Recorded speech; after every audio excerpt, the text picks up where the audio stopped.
அன்பு செல்லமே, யாரை பற்றி யோசித்துக் கொண்டு இருக்கிறாய்? உன்னை விட்டு போனவனை பற்றியா? உன்னை விட்டு போன உறவை பற்றியா? உன்னை பற்றி போன உறவு யோசித்திருந்தால் உன்னை விட்டு போயிருக்காது. உன்னை பற்றி யோசிக்காமல் தானே போனது.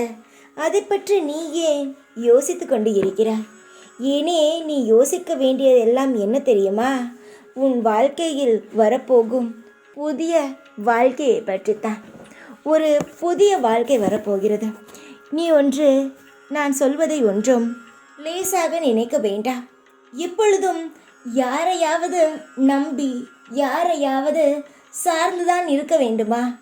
இவர் இருந்தால்தான் நான் இருக்க முடியும், இவள் இருந்தால்தான் நான் இருக்க முடியும் என்று இந்த உலகத்தில் யாரையும் நம்பி இங்கு யாரும் பிறக்கவில்லை. தனியாகத்தான் பிறக்கிறோம். அதை நீ புரிந்து கொள்ள வேண்டாம். விட்டு போன உறவை பற்றி யோசித்து யோசித்து நாட்களே ஓடிவிட்டது.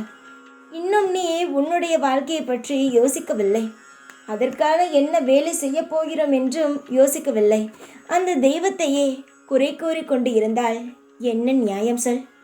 போனவன் போனவனாகவே இருக்கட்டும். திரும்பி வந்தாலும் ஏற்றுக்கொள்ளாதே. அவன் இனி வரவும் மாட்டான். நான் சொல்லும் பொழுது கஷ்டமாகத்தான் இருக்கும். ஆனால் அதற்கு பிறகு ஒரு வாழ்க்கை இருப்பது உனக்கு தெரிய வந்தால் மிகவும் சந்தோஷமாக இருக்கும்.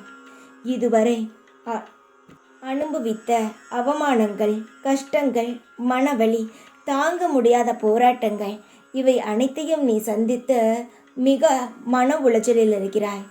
ஆனால் நான் சொல்வது இந்த நொடியே அதிலிருந்து அனைத்திலும் இருந்து வெளியே வர வேண்டும்.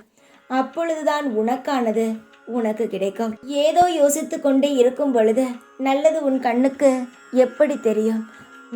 நல்லது உன் கண்ணுக்கு தெரிய வேண்டும் என்றால் உன்னுடைய வாழ்க்கையில் நடந்த கெட்ட விஷயங்களை எல்லாம் தூக்கி எறிந்துவிட்டு இனி நடக்கப் போகும் நல்லதை நீ பார்.